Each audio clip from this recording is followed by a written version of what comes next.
انا شايف هجوم غريب جدا على مستر فيريرا. وانا قلت من الاول طالما انت كده كده بايعها، وطالما انت كده كده مش فارق معاك. طب كنت تجيب كابتن ميدو، كنت تجيب العالمي كابتن احمد حسام، كان يمسك الفرقه. مش فاهم. طب انت دلوقتي عايز تشيل فيريرا، طب هتعمل ايه؟ طب هتجيب مين؟ طب هيقعد قد ايه مع الفرقه؟ مفيش لا فتره اعداد ولا في اي حاجه. مش فاهم. طب انت هتجيب مدير فني اجنبي؟ طب هتجيبه امتى اصلا؟ مفيش وقت.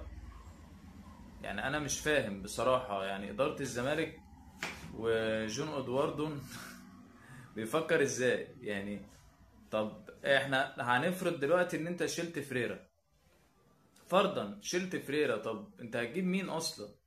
هتجيب مين؟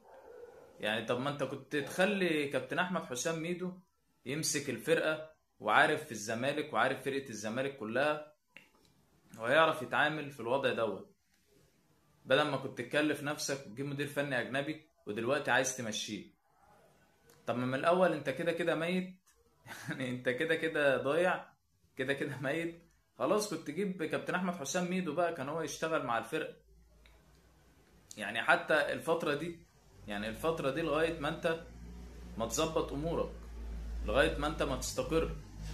طالما انت انت اصلا مش مستقر وعايز تستقر، بس مش هينفع كده بصراحه. هو مش هينفع. انت مش عارف انت ماشي ازاي. دلوقتي انت عايز تمشي فريرة.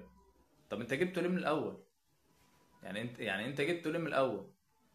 كان من الاول بقى كنت تجيب احمد حسام ميدو العالمي وخلاص.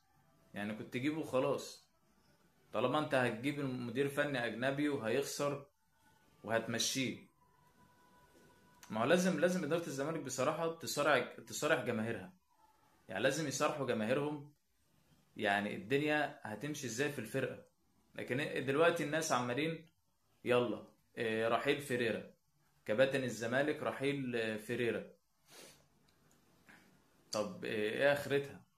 ايه اخرتها؟ الراجل هيرحل.